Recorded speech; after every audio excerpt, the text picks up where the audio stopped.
Hi. This is going to be a timeless one. Timeless for sure. I'm rocking my 90s, 80s, big hair. Felt like going big today. I just didn't want to take time to like blow dry it and then curl it, and it's just time consuming. So when I'm trying to like rush through the day or or I used to do this a lot when I was working out, like every day I would not blow dry my hair and do this instead, because I knew it was going to be up in a ponytail by the end of the day. But back to the message. And it's not even a message, it's more a message for myself, really. I was in the shower, and I love being in the shower and remembering and just putting the dots together, right? Sometimes for some people, the shower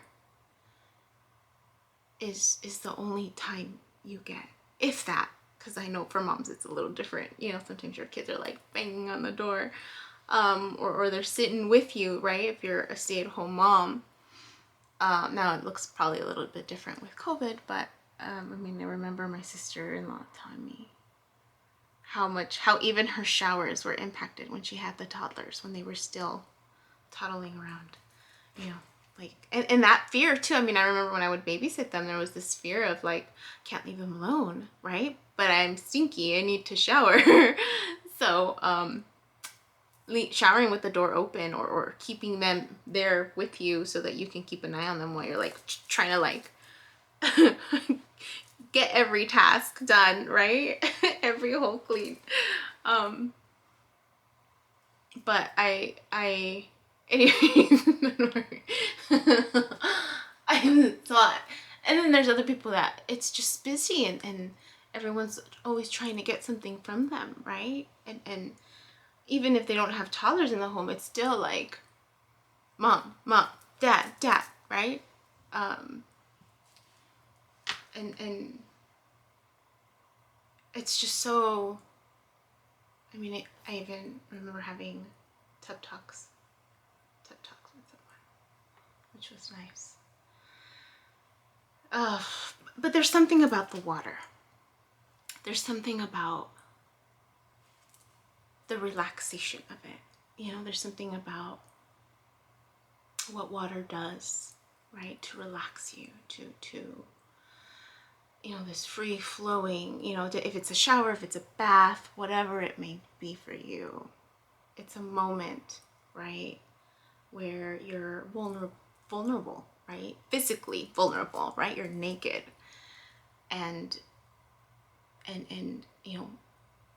I'll be the first to raise my hand and say that I would cry in the shower a lot. Like, that was my haven, right? Of just crying it out and feeling the water run down, and just the cleansing of that, right? The emotional release of that process, when you give yourself permission, when you give yourself the time, right? Because a lot of people are just like, but when you have an extra 5 minutes, right, and you make that time to just be in that moment, feel the water running down, feel this come out.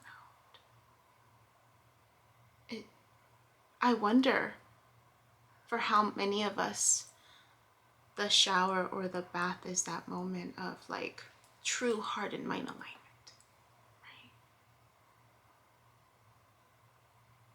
I wonder.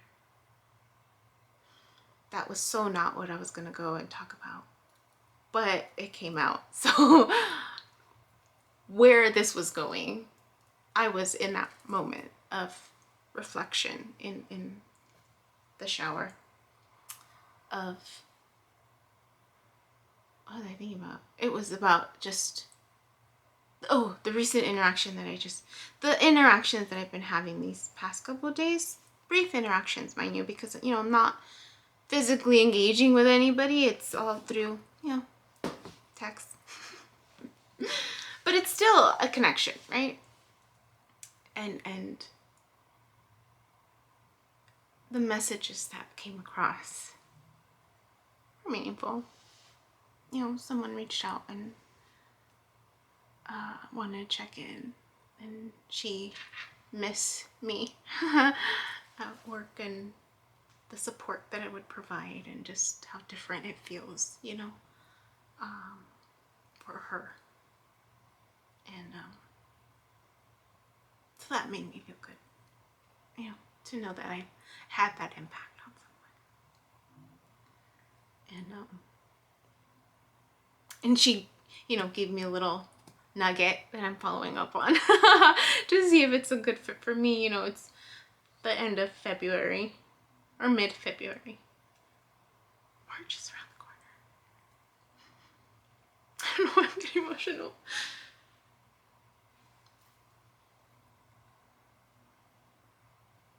I mean,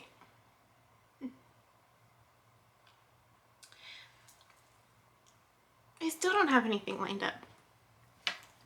Anything concrete. And I think I mentioned it in one of the other videos that I'm not really looking to go back to a 9-to-5. I'm really not. Been there, done that, right? Did that for too long. So I'm embracing whatever comes my way. Whatever comes out. Exact details I don't know.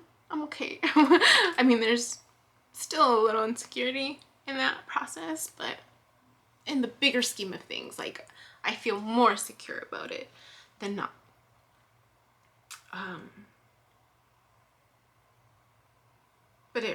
So in the shower, I was reminded of this talk that I had with someone a few years ago. This person is still a part of my life. I love her very much. She, I learned a lot from her.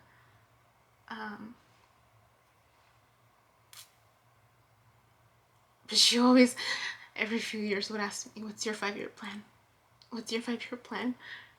What's your 5-year plan? And I remember, even then, I didn't think about it until today. But even then, I was really striving to just live in the moment.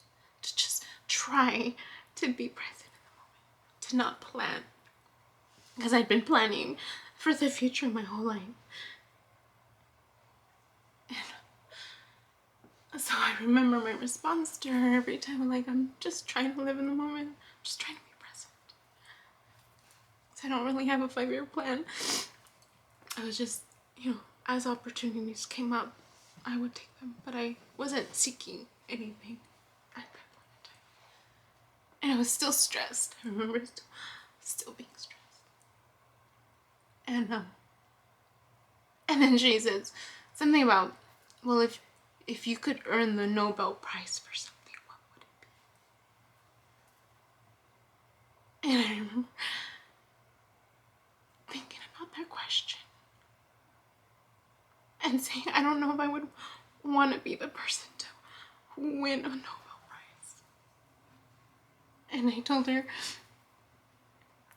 I think I'd much rather be that person in the audience that helped that person flip a switch in them to help them reach their potential so that they could be the one to earn the Nobel Prize.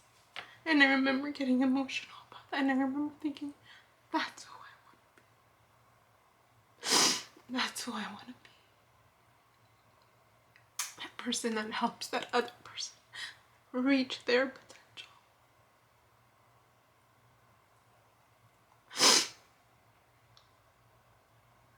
And that story came to me as I was in the shower because a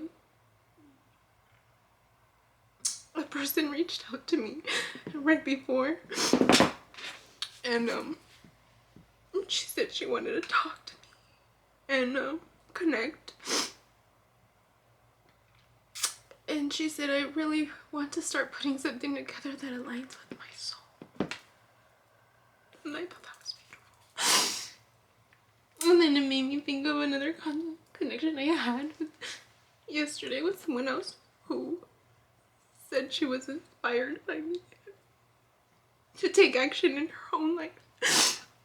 As hard as this journey is going to be, or that, where's she at, right? She's just at the beginning of speaking her truth and trying to live her truth. And me remembering how challenging it was when I first was honest about where I was. And just, I mean, just it just reminded me of that story today, and just realizing that realization of like, wow, like I've already started that ripple effect. I've already started inspiring others to flip that switch for themselves. You know, that's already enough.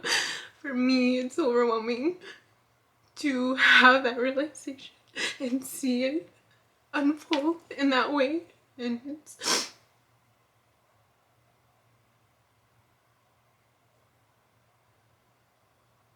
I couldn't have asked for more.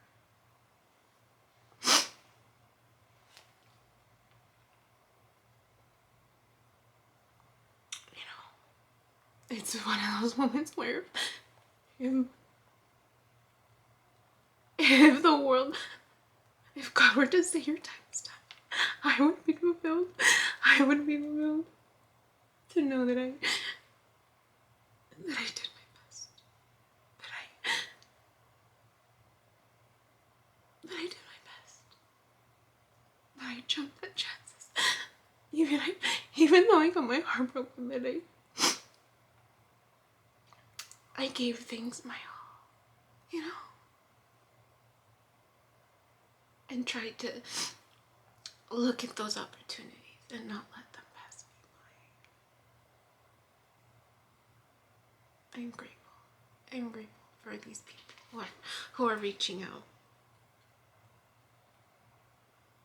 I'm grateful for the people in my life who've got me to this point. I'm grateful for God for these life experiences. I am grateful in this moment. That's all I wanted to share. Just that realization that I have already fulfilled that goal for myself. You know, all it takes is that one starfish. That one starfish that you save from the ocean. Not from the ocean, but that you save from the sea. You guys have heard of that story, right? I'll put a link. I'll put a link. I've done it before in another video, but I'll put a link in the description box to that video about the story of the starfish.